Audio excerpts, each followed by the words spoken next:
A paz de Jesus e o amor de Maria esteja conosco. Vamos clamar a Santíssima Trindade nesse momento para juntos meditarmos o último capítulo do Evangelho de São Marcos. Estamos aqui reunidos em nome do Pai, do Filho e do Espírito Santo. Amém. Nós vamos hoje ler Marcos, o capítulo 16, dos versículos de 12 até o versículo 20. Quando Jesus, ressuscitado, aparece aos 11 apóstolos. E Jesus lhes disse: Ide por todo o mundo e pregai o evangelho a toda criatura.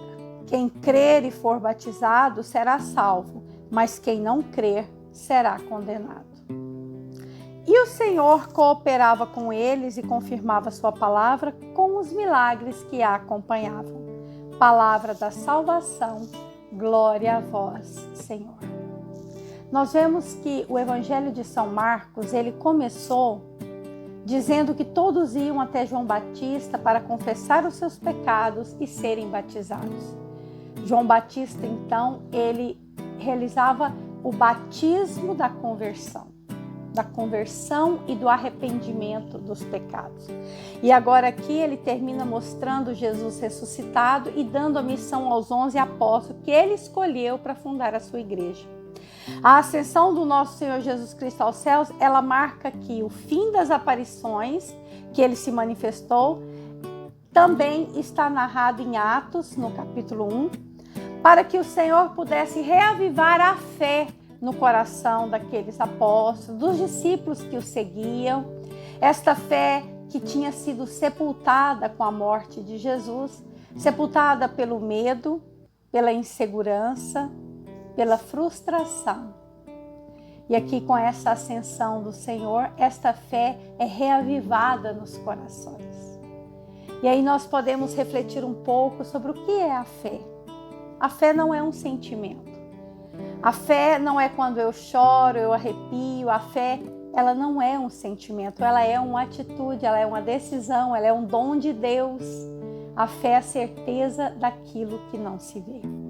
Isto é a fé. E para que possamos viver a fé no seu mais profundo significado, nós precisamos entender que a nossa alma ela tem 3 potências. As potências internas da alma, que também são chamadas de faculdades da alma, que é a memória, a inteligência e a vontade. E aí nós vemos que a nossa memória é tudo aquilo que nós vivemos até o dia de hoje, tudo que está na nossa mente, acontecimentos, recordações, lembranças, e que muitas vezes está contaminada, está suja pelos pecados, por tudo de ruim, de feio que vimos, que ouvimos. E a nossa inteligência, ela busca na memória o que ela deve mostrar para a vontade. Então, quando ela vai na memória buscar algo, buscar o bem, buscar a verdade, e ela encontra só essa sujeira, a fé fica obscurecida, ela não consegue falar para a vontade o que a vontade deve buscar. E por isso a nossa vontade é fraca. Por isso muitas vezes nós não temos força para rezar todos os dias, não temos força para jejuar, não temos força para fugir das tentações. Com a vontade fraca nós pecamos. E a nossa vontade só será fortalecida quando a nossa inteligência conseguir passar para ela o bem supremo, a verdade. Esse Jesus que ressuscitou não está mais morto. Quando a nossa vontade está fraca, estamos como os apóstolos estavam. A nossa fé, ela está morta e sepultada pelo medo, a insegurança, as incertezas. Mas quando a nossa memória é purificada pela virtude da esperança, porque essa virtude da esperança, ela nos faz esperar o céu, nos faz entender que nós não somos da terra, nós somos cidadãos do céu. Aqui nós estamos passando só um período, mas o que nós devemos focar e buscar é a vida eterna.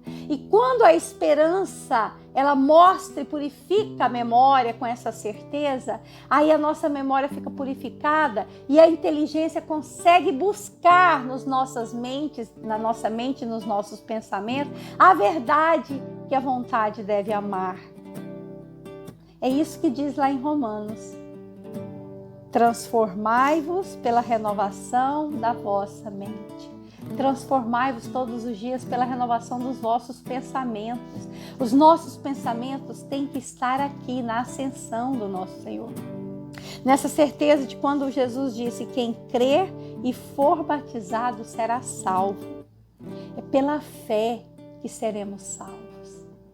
Somos batizados e recebemos a graça santificante e passamos de criatura para filhos de Deus, mas só o batismo não nos garante a salvação. Nós precisamos trabalhar pela nossa salvação com temor e tremor. Depois de batizados, devemos sempre estar buscando alimentar a nossa memória, a nossa vontade, a nossa inteligência com as verdades de fé. E quando formos rezar, precisamos estar sempre fazendo o ato de fé. Porque muitas vezes vamos rezar e nos distraímos e rezamos sem atenção, sem a santa devoção. E o ato de fé vem derramando em nós a graça atual para que a gente foque naquilo que a gente está falando. Com quem nós estamos falando? Estamos falando com Deus. E fazemos o ato de fé num simples gesto de dizer: Senhor, eu estou aqui rezando, mas me distraí, pensei em outra coisa. Mas eu faço agora o ato de fé porque eu creio que o Senhor está aqui comigo. Eu creio porque o Senhor disse que quando eu fechasse a porta do meu quarto, ajoelhasse e entrasse em oração, o Senhor se faria presente. Eu creio que o Senhor está aqui. Eu posso não sentir nada, mas pela fé eu creio. E aí esta certeza, esta fé é que vai fazer alimentar em nós a esperança de querer rezar no outro dia. Fazendo o ato de fé, nós vamos aumentando a vontade, fortalecendo a vontade, e com essa vontade fortalecida, nós vamos tendo coragem de buscar santidade, de fugir do pecado, tendo forças para rezar, para jejuar. É esse o chamado de Jesus para nós hoje, adquirirmos virtudes e olharmos para que esta ascensão dele possa reavivar a nossa fé dia após dia. Louvado seja o nosso Senhor Jesus Cristo, para sempre seja louvado. Estivemos reunidos e permaneceremos sempre em nome do Pai, do Filho e do Espírito Santo. Amém.